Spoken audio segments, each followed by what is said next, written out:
குஷ்பு அவர்களுக்கு சீட்டு கிடைக்குதா என்னன்னு தெரியல. ஆனால் சீக்கிரத்தில் வந்து சுந்தர்சி அவர்களுக்கு வந்து சீட்டு கிடைச்சது பெரிய ஆச்சரியமாக தான் நம்ம பார்க்கணும். மனைவிக்காக மட்டுமே போய் பார்ட் டைம் வேலை பார்த்துட்டு வர்ற மாதிரி கிடையாது அரசியல். நீங்கள் மக்களோடையே இருக்கணும். அவங்க நீங்கள் வந்து அவங்களுடைய நல்லது கட்டத்திலே நீங்கள் கலந்துக்கணும். அப்படி கலந்துக்கிட்டு அவங்களுடைய முதல்ல அந்த தெரு, அந்த நீங்கள் நிற்கிற தொகுதியில் எத்தனை தெரு இருக்குன்னாவது குறைந்தபட்சம் தெரியணும். ஆனால் மதுரையில் பொறுத்தளவுக்கு என்னென்னா, இவருடைய கட்சி புதிய கட்சிக்கு யார் வந்து ஒரு அறிமுக வேட்பாளர், பணம் செலவு பண்ணுறதுக்கு ஆள் இருந்தாலும் ஒரு ஸ்ட்ராங்காக நின்று மக்கள் செல்வாக்கோட பேசக்கூடிய ஒரு வேட்பாளர் வேணுமே அப்படிங்கிறதுக்காக தான் இயக்குனரை வந்து அவங்க வந்து கொடுத்துருக்காங்களே தவிர, இந்த மதுரை வந்து சாதாரணமான நகரம் கிடையாது, மற்ற நகரங்கள் மாதிரி கிடையாது. அவங்களாம் வந்து ரொம்ப கல்ச்சரோடு வாழ்ந்த மக்கள் இருக்கிற இடம். அங்கே போய் நீங்கள் வந்து ஒரு சும்மா வந்து ஒருத்தரை போய் நிறுத்துறது இருந்தாலும் உங்களை பார்த்துட்டு வணக்கம் வைப்பாங்க, விருந்து வைப்பாங்களே தவிர வாக்கு போடுவாங்களான்னு சொல்ல முடியாது. தன்னுடைய தயாரிப்பாளர் நிறைய படங்களை பண்ணியிருக்காரு, அந்த நன்றி கடனுக்காக போய் அவர் வந்து நின்றுருக்காரு. அதுதான் உண்மை.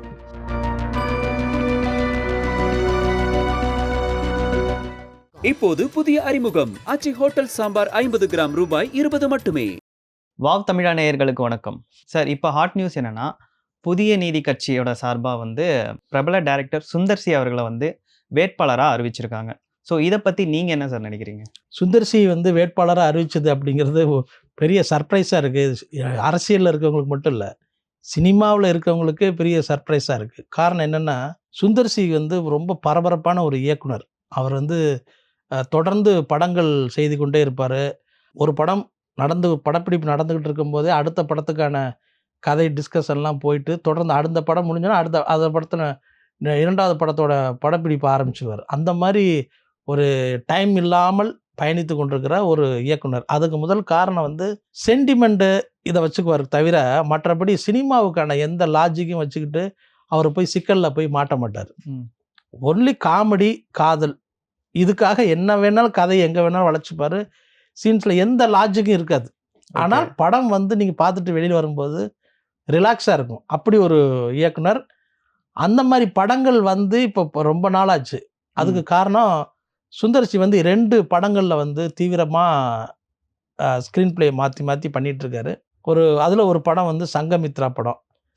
அது வந்து ஒரு 8ஆம் நூற்றாண்டில் நடந்த ஒரு வரலாற்று சம்பவத்தை அடிப்படையாக வச்சுக்கிட்டு அந்த கதையை வந்து அவர் பெரிய ஆர்டிஸ்ட் குரூப்பை சேர்த்து வச்சு படம் பண்ணுறதாக, அதாவது 2 பாகங்கள் பண்ணுறதாக திட்டமிட்டு அதுக்கான வேலைகள்லாம் போயிட்டு இருந்தது. ஆனால் அது பிளாக் பண்ணிட்டாங்க. ஆமாம், அது நிறுத்திட்டாங்க. அதுக்கு எவ்வளோ டைம் அவர் ஸ்பெண்ட் பண்ணியிருப்பார். ஆமாம். அதே மாதிரி அரண்மனை படம் வந்து அவருடைய முதல் பாகத்திலேருந்து அடுத்து 5வது பாகம் வரப்போகுதுன்னு நினைக்கிறாரு.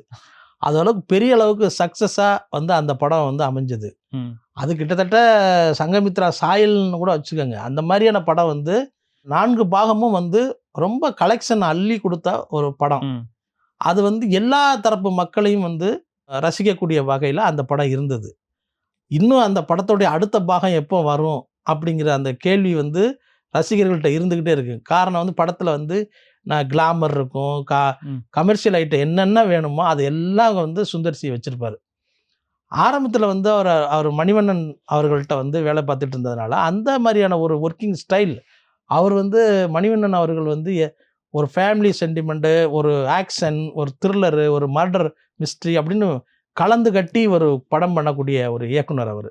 இந்த ஜேனர் தான் இல்லாமல் எல்லா ஜேனர்லேயும் அவருடைய படம் இருக்கும். காதல் படம் எடுத்திருப்பார். அதுக்கப்புறம் 100வது நாள்னு ஒரு படம் வரும். அது வந்து பயங்கர த்ரில்லர் படம். அமைதிப்படைன்னு ஒரு படம் எடுப்பார். இந்த மாதிரியான வரிசையாக அந்த வேறு வேறு ஜேனர் இருப்பார். ஆனால் சுந்தர்சி அவர்கள் வந்து அவர்கிட்ட கற்றுக்கிட்ட டெக்னிக்கல் விஷயங்களை கற்றுக்கிட்டாரே தவிர, அவர் வந்து அவருடைய பாணியில் வந்து நகைச்சுவை படங்களை வந்து அதிகமாக வந்து எடுக்க ஆரம்பிச்சிருந்தார். அப்படி தான் சக்ஸஸ்ஃபுல்லாக ஒரு டைரக்டர் ட்ராவல் பண்ணிகிட்டு இருக்கும்போது திடீர்னு ஒரு அரசியலுக்கு வருவாரா அப்படின்னு யாருமே அவர் நினச்சி கூட பார்க்கல. விஷால் வச்சு புருஷன் படம் எடுத்துகிட்டு இருக்காரு. ஆமாம், அந்த படம் எடுத்திருக்காரு. ஆல்ரெடி நம்ம மூக்குத்தி அம்மன் செகண்ட் பார்ட் படம் வந்து முடிஞ்சு அது வந்து போஸ்ட் ப்ரொடக்ஷன் வேலைகள் நடந்துகிட்டு இருக்கு. அது மட்டும் இல்லாமல் மற்றபடி இந்த அரண்மனை படத்துக்கான எல்லா வேலையும் 5வது பார்ட்டுக்கான எல்லா வேலைகளும் அதுவும் பண்ணிகிட்ருக்காரு. இந்த சூழல்ல வந்து யாருக்குமே கிடைக்காத வாய்ப்பா வந்து ரஜினி அவர்களையும், கமல் அவர்கள் நடிக்கக்கூடிய 2 பேரும் ம். பெரிய ஒரு ஜாம்பவானுங்க நடிக்கக்கூடிய ஒரு பட வாய்ப்பை வந்து எளிதில உதறி தள்ளி விட்டுட்டு போனாரு. இது அவரே மிஸ் பண்ணிட்டாரா? இல்ல. இல்ல. அவருக்கு சில நெருடல்கள் படத்துல இருந்தது. அந்த ஓகே. படக்குழுவுல இருந்தது. ஒரு கிரியேட்டிவ் டிஃபரன்ஸ்னால அதனால விட்டுட்டாங்க. அது வந்து முடிஞ்சு போச்சு. அது காரணம் வந்து அங்க உள்ள நபர்கள் நேரடியா ரஜினி அவர்களோ, சுந்தர் இவரு நம்ம கமல் அவர்களோ காரணமாக இருக்கிறதுக்கான வாய்ப்பு இல்ல. ஓகே. இது எங்கேயோ ஒரு இடத்துல ஒரு சின்ன ஒரு நிருடல் நடந்து போச்சு. ம்ஹ்ம். அதுதான் வந்து இதோடைய முக்கிய காரணம் அது விலகுனதுக்கு. ம். ஆனால் இப்படி ஒரு அரசியல் அவருடைய அவருடைய படங்கள்ல வந்து நீங்க 2025 பார்த்தீங்கன்னா, வணங்கான் வந்தது. ம். கேம் சேஞ்சர்ன்னு சங்கருடைய டைரக்ஷன்ல பெரிய ஆமா. ராம் சரண். ராம்சரன் நடிச்சு பெரிய பொருட்செலவுல வந்த ஆனா படம். ஆனா பெரிய flop. பொருட்செலவு வந்து ஆனா போகல. ஆமா. இவங்க சுந்தர்சி என்ன பண்றாரு, அவரு பொங்கலுக்கு நம்ம படம் ஏதாவது ஒண்ணு வரணுமே ம். அப்படிங்கிற அந்த ஒரு திட்டமிட்டு அது வந்து மதகஜராஜாங்கிற படத்த ரொம்ப பழைய படம் அது. ஆமா. அந்த படத்த லேப்லயே தூங்குன படம் அது. ம். அத லேப்காரங்கள்ட்ட பேசி இந்த படம் வந்துச்சுன்னா, அது மூலமா ஒரு பணம் கிடைக்கும். வெட்டியா பெட்டியில முடங்கி கிடக்கிறதுக்கு, அதனால உங்களுக்கும் பிரயோஜனம் இல்ல, எனக்கும் பிரயோஜனம் இல்ல. உங்ககிட்ட வாங்குன கடன கூட நம்ம வந்து இதனால எந்த பயனும் இல்ல. பணம் அடைக்க முடியாம போயிரும். ம். ஒருவேள வெளியில விட்டீங்கன்னா, அதுக்கான என்ன கடன் வந்தாலும் நான் வந்து குடுக்குறேன் அப்படின்னு சொல்லி அந்த படத்த வாங்கி வெளியிட்டாரு. ஆமா. வணங்கானும் கேம் சேஞ்சரை விட அதிக கலெக்ஷன் பண்ண படம் மதகஜராஜா படம். ம். அதுக்கு அதுக்கு காரணம் வந்து எவர் கிரீன் தமிழ்நாட்டுல. காமெடி. ம். எவர் கிரீன் காமெடி. எப்போ எந்த ஜானர்ல நீங்க பார்த்தாலும் காமெடி படம் ஹிட் ஆகும் அப்படிங்கிற அந்த ஒரு ஒரு சக்சஸ் ஃபார்முலாவ வந்து தொடர்ந்து எல்லா படங்களும் வச்சுக்கிட்டு வர்றவர் வந்து சுந்தர் சி.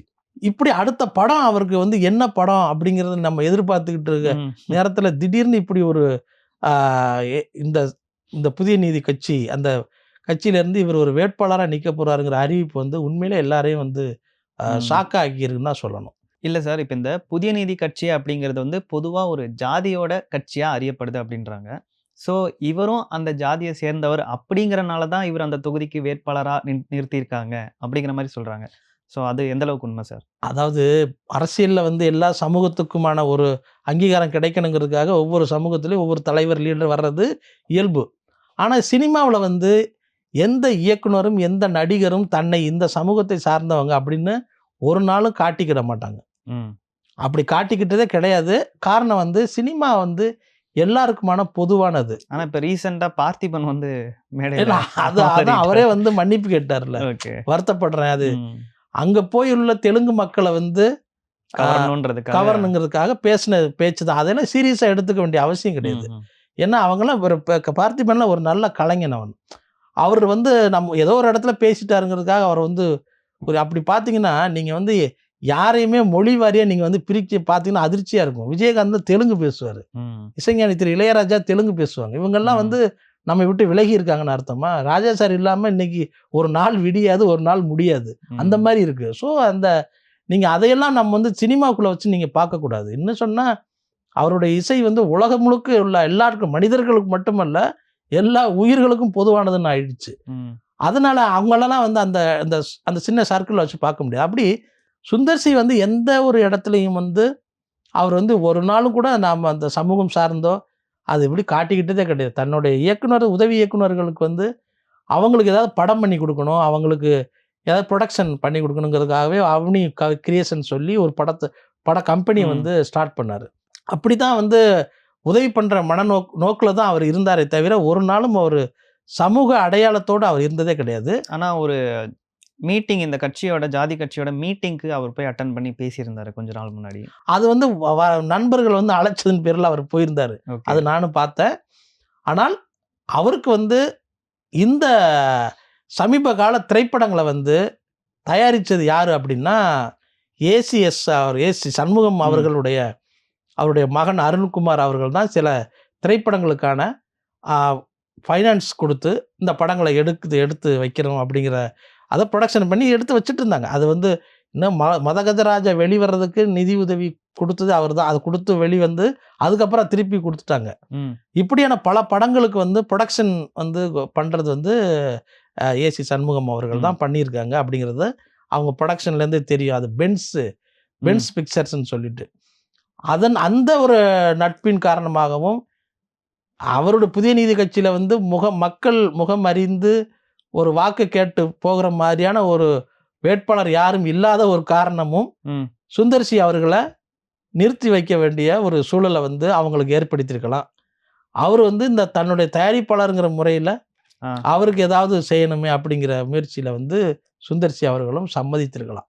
அப்படித்தான் இந்த விஷயத்தை நம்ம பார்க்க வேண்டியிருக்கு. அப்போ இதுக்கு காரணம் வந்து அந்த கட்சியோட தலைவர் ஏசி சண்முகம் அவர் தான் இருப்பாரே தவிர பின்னாடி குஷ்பு இருக்க மாட்டாங்கன்னு நினைக்கிறீங்களா? இல்லை, அவங்க இருக்கிறதுக்கான வாய்ப்பு கிடையாது. ஏன்னா அவங்களுக்கே வந்து பொலிட்டிக்கலில் வந்து அவங்க அடுத்த ஸ்டெப் என்ன அப்படிங்கிறது அவங்க சீட்டு கொடுப்பாங்களா என்னங்கிறது அவர் பெரிய போராட்டமாக இருக்குது. ஓகே. ஏன்னா ஒவ்வொருத்தரும் அடுத்த கட்சியிலேருந்து வந்தாலுமே வந்து சரத்குமாருக்கு ஒரு பெரிய பிரச்சனை இருக்குது, விஜயதரணிக்கு வந்து பெரிய பிரச்சனை இருக்குது, அதே மாதிரி குஷ்பு அவர்களுக்கும் இந்த மாதிரி பிரச்சனை இருக்குது. உள்ள கட்சிக்காரங்களே வந்து நாங்கள் நிற்கணும் போகணும் அப்படிங்கிற அந்த ஒரு பெரிய பிடிவாதத்தோடு இருக்கிறதுனால குஷ்பு அவர்களுக்கே சீட்டு கிடைக்குதா என்னன்னு தெரியல. ஆனால் சீக்கிரத்தில் வந்து சுந்தர்சி அவர்களுக்கு வந்து சீட்டு கிடைச்சது பெரிய ஆச்சரியமாக தான் நம்ம பார்க்கணும்.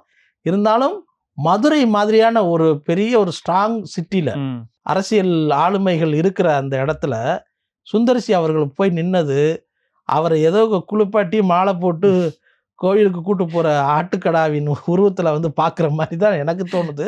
ஓகே. ஆனால் அப்படி அவரை கொண்டு போய் ஒரு பலிக்கடா ஆக்கணும்னு சொல்லி ஏடிஎம்கேக்கு என்ன ஒரு எண்ணம் இருக்கணும்? ஏன்னா அவங்களோட கூட்டணியில் இருக்காங்க. ஸோ அந்த மாதிரியான ஒரு ஸ்ட்ராங்கான ஒரு தொகுதியில் எதுக்காக இவரை கொண்டு போய் நிப்பாட்டணும்? அதாவது ஒரு கூட்டணி கட்சிக்கு எதுக்காக அந்த இடத்த ஒதுக்கீடு பண்ணணும்? அதாவது அதிமுகவில் இப்போ சமீபமாக அறிவிக்கப்பட்டிருக்க பல வேட்பாளர்கள் எல்லாருமே புதுமுகம்தான். அவங்க எல்லாம் ஏதோ ஒரு வகையில் பணம் செலவு பண்ணி வந்து கட்சிக்கு வந்து நாங்கள் வெற்றி வாங்கி தர்றோம், வெற்றி வாய்ப்பு வாங்கி தர்றோம் அப்படின்னு சொல்லி வாக்குறுதி கொடுத்துட்டு பணம் செலவு பண்ண தயாராக இருக்கிறவங்க. ஆனால் மதுரையில் பொறுத்தளவுக்கு என்னென்னா இவருடைய கட்சி புதிய நீதி கட்சிக்கு யார் வந்து ஒரு அறிமுக வேட்பாளர் பணம் செலவு பண்ணுறதுக்கு ஆள் இருந்தாலும் ஒரு ஸ்ட்ராங்காக நின்று மக்கள் செல்வாக்கோட பேசக்கூடிய ஒரு வேட்பாளர் வேணுமே அப்படிங்கிறதுக்காக தான் இயக்குனரை வந்து அவங்க வந்து கொடுத்துருக்காங்களே தவிர இயக்குனரை வந்து தேர்வு பண்ணது அந்த கட்சியின் தலைவராக இருந்தபோது நம்ம அதிமுகவில் வந்து யாரும் அப்ஜெக்ஷன் பண்ண போகிறதுக்கு வழி இல்லை. காரணம் வந்து யாரோ ஒருத்தர் நிற்கிறதுக்கு மக்களுக்கு பிரபலமான ஒரு விஐபி நிற்கிறது வந்து அவங்களுக்கு பேர் இன்னும் பலம் தான் சொல்லலாம். ஆனால் கட்சி இவங்களுக்கு வந்து பலமாக இருக்கலாம். ஆனால் தேர்தல் களம் நீங்கள் பார்த்துட்டிங்கன்னா அது யாருக்கு பலம் அப்படிங்கிறது தான் அங்கே பெரிய கேள்வி இருக்குது. அதில் வந்து இவர் போய் மாட்டியிருக்க கூடாது அப்படின்னு நான் நினைக்கிறேன், என்னுடைய தனிப்பட்ட கருத்து. ஏன்னா ஒரு இயக்குனர் வந்து இல்லைன்னா நீங்கள் வந்து ஒரு 3 வருஷம் நீங்கள் வந்து களப்பணி செய்திருக்கணும். அவங்கள மாதிரி ஆட்களை நீங்கள் வந்து எதிர்த்து நீங்கள் போராடுறதுக்கு எதிர்த்து நீங்கள் வந்து பிரச்சாரம் பண்ணுறதுக்கு நீங்கள் வெளியில் போகணும்னாலேயோ அதோட லேண்ட்ஸ்கேப்பாவது நீங்கள் தெரிஞ்சுக்கணும். ஈரோட்டில் பிறந்தவர் அவர் சுந்தர்சி. அவரை கொண்டு போய் நீங்கள் மதுரையில் வச்சு நிறுத்துனீங்கன்னா நீங்கள் அதோடைய மதுரை வந்து சாதாரணமான நகரம் கிடையாது, மற்ற நகரங்கள் மாதிரி கிடையாது. அவங்களாம் வந்து ரொம்ப கல்ச்சரோடு வாழ்ந்த மக்கள் இருக்கிற இடம்.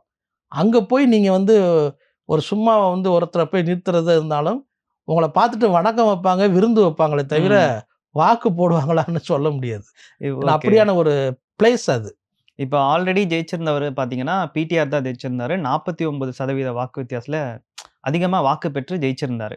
ஸோ இப்போ சுந்தர்சி அவர் அங்கே போய் நிற்கிறாரு அப்படின்னும் போது அவருக்கு ஒரு டைரக்டர் ஃபேமஸான நிறைய அரண்மனை ஃப்ரான்ச்சைஸ் அப்புறம் இதுக்கு முன்னாடி நிறைய படங்கள் எடுத்திருக்காருன்ற அந்த பிரபலத்தை மட்டும் வச்சுட்டு அவரை எதிர்த்து நின்று ஜெயிக்க முடியுமா? அதுக்கு வாய்ப்பு இல்லைன்னு தான் நான் நினைக்கிறேன். ஏன் அப்படின்னா நான் அங்கே வந்து அங்கே இருந்தவங்க. அவங்க பிடிஆர் அவர்களுடைய பழனிவேல்ராஜன் அவர்களுடைய தந்தையார் இருக்கார்ல, அவங்க தாத்தா தந்தையார் எல்லாமே இன்றைக்கு வந்து நீங்கள் கம்பம் பள்ளத்தாக்கில் இருந்து மதுரை நகரம் வைகை ஆற்றங்கரை படுகைகள் எல்லாத்துலேயுமே அவங்களுக்கு சொந்தமான விளைநிலங்கள் அவ்வளவு இருக்குது. அதெல்லாம் அவங்க வந்து பாரம்பரியமாக வந்த சொத்துக்கள். அதிலெல்லாம் மக்கள் வந்து அவங்க அனுபவிச்சிருக்காங்க, அவங்க வாழ்ந்திருக்காங்க, அவங்க வந்து பயிர் செய்திருக்காங்க, அவங்க குத்தகைக்கு எடுத்திருக்காங்க. இப்படியான பல விஷயங்கள் இருக்குது. தன்னுடைய நிலத்தை வந்து பொது காரியங்களுக்காக பிடிஆர் அவர்கள், அதாவது நான் சொல்கிறது அவங்க அப்பா, அவங்க பிடிஆர் கால்வாய் திட்டம்னே இருக்குது. அதெல்லாம் வந்து தண்ணீர் போகிறதுக்காக கொடுத்துருக்காங்க. அவங்க பொது இடத்த வந்து அவங்க பொது மக்களுக்காக தங்களுடைய சொந்த இடத்த கொடுத்துருக்காங்க. ம்ஹ்ம். இப்படியான பல பல நற்பணிகளை செய்து தான் அங்கே வந்து அவங்க வந்து மக்கள் மத்தியில் பெரிய செல்வாக்கோட இருக்காங்க. ஓகே. அப்படிப்பட்ட இடத்துல கொண்டு போய் நீங்கள் வந்து வெறும் சினிமா பின்புலத்தை வச்சுக்கிட்டு போய் நீங்கள் வந்து எலெக்ஷன் தேர்தல் கமிஷனை போய் சந்திக்கிறது அப்படிங்கிறது வந்து ம். அது சரியான வியூகமாக இருக்காது அப்படிங்கிறதா நான் என்னுடைய அபிப்பிராயம் அது. ஓகே. இப்போ இவர் வந்து ஒரு டைரக்டரா நமக்கு தெரியும். ஆனா இதுக்கு முன்னாடி இவர் அரசியல்ல ஏதாவது ஈடுபட்டிருக்காரா? இல்ல யாருக்காவது சப்போர்ட் பண்ணியிருக்காரா? இல்லன்னா அவங்க மனைவி குஷ்புக்கு கூட பிரச்சாரம் அந்த மாதிரி ஏதாவது பண்ணியிருக்காரா? குஷ்புகரோட பிரச்சாரம் பண்ணார் ஏதோ காங்கிரஸில் இருக்கும்போதுன்னு நினைக்கிறேன். அப்போ எங்கேயோ ஒரு இடத்துல போய் பண்ணார். ஆனால் அதை அவர் சும்மா சீரியஸாக அதெல்லாம் எடுத்துக்கலாம். சும்மா அப்போ அவங்க கூப்பிட்றாங்கன்னு போயிட்டு வந்தார், ஓகே. அவ்வளோதான். ஆனால் அரசியல் படங்கள் வந்து எடுத்திருக்காரு. அவர் எடுத்த அன்பே சிவம் அரசியல் ம். பேசுகிற படம் தான். பொது உடைமை இதை பற்றி பேசுகிற படம் தான். அங்கே பொது உடைமையான ஆட்கள் வந்து அங்கே மதுரையில் பூரா இருக்காங்க. ம். எம்பி சு வெங்கடேசன் அவர்கள் இருக்காங்க. இப்படி வந்து அரசியலில் திரைப்படத்தில் வேணால் சொல்லியிருக்கலாமே தவிர அவருக்கு நேரடி களம் காண்றது வந்து அது எனக்கு தெரிஞ்சு அவர் இல்லை. இல்ல. நேரடியாக வந்து சீரியஸாக வந்து களத்தில் இறங்கி மக்கள்கிட்ட ஓட்டு கேட்டது அப்படிங்கிறது வந்து அவர் குஷ்புக்காக கேட்டதோட சரிதான். அவர் ம். அப்படி ஒரு அரசியல் தலைவர் இருக்க முடியாது. இல்லை மனைவிக்காக மட்டுமே போய் பார்ட் டைம் வேலை பார்த்துட்டு வர்ற மாதிரி கிடையாது அரசியல். ஓகே. நீங்கள் மக்களோடையே இருக்கணும். அவங்க ம். நீங்கள் வந்து அவங்களுடைய நல்லது கட்டத்திலே நீங்கள் கலந்துக்கணும். ம். அப்படி கலந்துக்கிட்டு அவங்களுடைய முதல்ல அந்த தெரு அந்த நீங்கள் நிற்கிற தொகுதியில் எத்தனை தெரு இருக்குன்னாவது குறைந்தபட்சம் தெரியணும். ம். எத்தனை தெரு இருக்குது, எத்தனை வார்டு இருக்குது, எவ்வளோ வார்டில் வந்து எந்த சமூகத்தினர் அதிகமாக இருக்காங்க, அந்த மக்களுடைய தேவை என்ன அப்படிங்கிறத நீங்கள் குறைந்தபட்சம் மேடையில் பேசுறதுக்காக வந்து நீங்கள் தெரிஞ்சு வச்சுருக்கணும். Mookuthi Amman second part post ப்ரொடக்ஷனில் இருந்தவரை கூப்பிட்டு வந்து இங்கே வாங்கன்னு மதுரையில் கொண்டு போய் நிற்க வச்சது மாதிரி அப்படி பண்ணுறது பெரிய அரசியல் கிடையாது. ஸோ இதுலேருந்தே நீங்கள் வந்து அந்த லேண்ட்ஸ்கேப் மதுரை லேண்ட்ஸ்கேப்லோட எலெக்ஷன் ரிசல்ட் எப்படி தெரியும் அப்படிங்கிறத தெரிஞ்சு போச்சு. இப்போ அவரு வந்து இப்ப என்னதான் இவங்களா கொண்டு போய் வலுக்கட்டாயமா நீங்க நில்லுங்கன்னு சொன்னாலும், அவருக்கும் ஏதாவது ஒரு சின்ன அரசியல் ஆசை இருந்திருக்கணும் இல்லையா? இல்லன்னா போயிட்டு ஒரு எம்எல்ஏ கேண்டிடேட்டா அவரு நிக்க முடியாதுல்ல. அந்த மாரி ஏதாவது அவருக்கு இருந்திருக்குமா? இல்லை அப்படி இல்லை. சினிமா வந்து எப்போவுமே ஒரு பொன்முட்டை இடுற வாத்து. அங்கே ம். வேலை பார்த்துட்டு இருந்த ஒருத்தர் வந்து வேர்வை வேர்வை நிலத்தில் சிந்துற மாதிரி தெரு தெருவா ஓடி போய் அலைஞ்சு போய் பார்க்கணும்னு வேலை செய்யணும்னு யாரும் நினைக்க மாட்டாங்க. ம். இது வந்து கிரியேஷனாக உள்ள ஒரு அழகாக வந்து நம்ம நினைக்கிற கதையை வந்து எடுத்து ஸ்க்ரீனில் கொடுத்து மக்கள்கிட்ட கைத்தட்டு வாங்கி அந்த கைத்தட்டில் சந்தோஷப்படுற ஒரு கலைஞன் ம். வந்து நீங்கள் வந்து அது எல்லாரும் வந்து எம்ஜிஆருக்கு தான் அந்த மாதிரி இருக்கும். ம். நம்ம வந்து மக்கள்கிட்ட போய் அவருக்கெல்லாம் சுந்தர்சி அவர்கள்லாம் வந்து ஜாலியாக படம் எடுத்துட்டு ஜாலியாக என்ஜாய் பண்ணக்கூடிய டைப் அவர். ம். அந்த மாதிரி இருக்கிற கொண்டு வந்து நீங்கள் அங்கே போய் நிறுத்துறது அப்படிங்கிறது வந்து அது எப்படி இருக்கும் அப்படிங்கிறத நீங்கள் போக தான் தெரியும். ஒருவேளை இப்போ விஜய் நடிகரா இருந்தாரு. இப்போ அவரு கட்சி தொடங்கி, அதுக்கப்புறமா தலைவராகி இப்போ போட்டியிடுறாரு. ஸோ அந்த மாதிரி நம்மளும் இந்த சினிமா பின்புலம் தானே. இப்ப அந்த மாரி இருக்கனால நம்மளும் போய் பண்ணலாமே அப்படின்னு ஒரு எண்ணத்துல வந்திருப்பாரா? அப்படி அவருக்கு ஆசை இருந்துச்சுன்னா விஜய் கிட்ட போயிருப்பாரு. பொலிட்டிக்கலாக அவருக்கு வரணும்னு ஆசை இருந்ததுன்னா ம். கண்டிப்பாக அவர் விஜய்கிட்ட போயிருப்பார். விஜயும் நல்ல மரியாதை கொடுத்துருப்பாரு. இவர் நமக்கு தேவை ஒரு மக்கள் ஃபேமிலியரான முகம், ம். அதனால அவருக்கு நம்ம மரியாதை கொடுக்கணும் கொடுத்துருப்பாரு. ஆனால் இவங்க வந்து ஒரு தன்னுடைய தயாரிப்பாளர் நிறைய படங்களை பண்ணியிருக்காரு. அந்த நன்றி கடனுக்காக போய் அவர் வந்து ஓகே. நின்றுருக்காரு. அதான் உண்மை. இது வந்து ஓகே. ப்ராக்டிக்கலாக நம்ம பார்த்தா ம். அருண்குமார் இந்த பென் ஸ்ட்ரக்சர்ஸ் அருண்குமார் அவர்களுக்காக அங்கே போய் அந்த எலெக்ஷனில் வந்து நிற்க போறாரு மதுரையில். ஓகே. இப்போ அதே மாதிரி கார்த்திக் அவர்களுமே வந்து சசிகலா அவங்க கூட வந்து இணைஞ்சிருக்காங்க. ஸோ அத பத்தி நீங்க எப்படி சார் பார்க்குறீங்க? இப்போ சுந்தர்சி வந்து மதுரையில் நிற்கிறத விட ம். கார்த்திக் திடீர்னு சசிகலா அவர்களுக்கு ஆதரவு கொடுத்தது தான் முக்கியமான செய்தி. ஏன் அப்படின்னா கார்த்திக் வந்து ஏதோ வீட்டுக்குள்ளே அடைஞ்சு கிடக்கிறாரு அப்படிங்கிற மாதிரியான பார்வை வந்து பலருக்கு இருக்கும். ஆனால் ம். உண்மை அப்படி கிடையாது. நான் வந்து கார்த்திக்கோட அந்த டிராவல் பண்ணியிருக்கேன். அவர் வந்து பொதுமக்கள் இது மாதிரியான ஒரு ஜெயலலிதா இருக்கிற பீரியடில் வந்து பொது காரிய நிகழ்ச்சிகளுக்கு போகணும், அரசியலில் வரணும் முடிவு பண்ண உடனே ம். அவருடைய ஆலோசனை பேரில் சரணாலயம்னு ஒரு அமைப்பை ஏற்படுத்தினாங்க. அந்த ஓகே. அமைப்பு மூலமாக அவர் வந்து மக்களுக்கு வந்து நல்லது செய்கிறது, இந்த பொது காரியங்களில் ஈடுபடுறது, பொது பணிகளை வந்து செய்கிறது, இதெல்லாம் வந்து தன்னோட ரசிகர் மன்ற ஆட்களை வந்து அதில் வந்து இறக்கி விட்டுருந்தார். அந்த சரணாலய அமைப்பின் மூலமாக நானும் சில இடங்களுக்கு வந்து டூர் மாதிரி போயிருந்தேன் அவங்களோட. ம். அந்த நேரத்தில் வந்து அவருக்கு இருக்கிற அந்த செல்வாக்கு இருக்குல்ல, அதெல்லாம் வந்து வேற லெவல்லான செல்வாக்கு. அதெல்லாம் சொல்லவே முடியாது, வார்த்தையில் சொல்ல முடியாது. ஏன்னா நேரில் நான் பார்த்தவன். அது வந்து நீங்கள் தலைமுறை மாறி போச்சே அப்படிலாம் சொல்ல முடியாது. ஓகே. எல்லா தலைமுறைன்னு எந்த தலைமுறை வந்தாலும் அந்த சமூகத்தில் அவருக்கான ம். ஆதரவை வந்து ம். ஒரு 1% கூட குறையாது. ஓகே. அந்த அளவுக்கு அவர் மேல மிகப்பெரிய அன்பு வச்சிருக்க ஒரு பெரும் கூட்டம் அங்க இருக்கு. ம். அத தென் மாவட்டம் பக்கத்துல. ஓகே. அதனால இவருடைய இந்த திடீர் ஆதரவுங்கிறது உண்மையிலே வந்து அதிமுகவுடைய எடப்பாடி பழனிசாமி அவர்களுக்கும் அதிமுக கூட்டணி கட்சிகளுக்கும் பெரிய அதிர்ச்சி தான் ஏற்படுத்தும். ம்.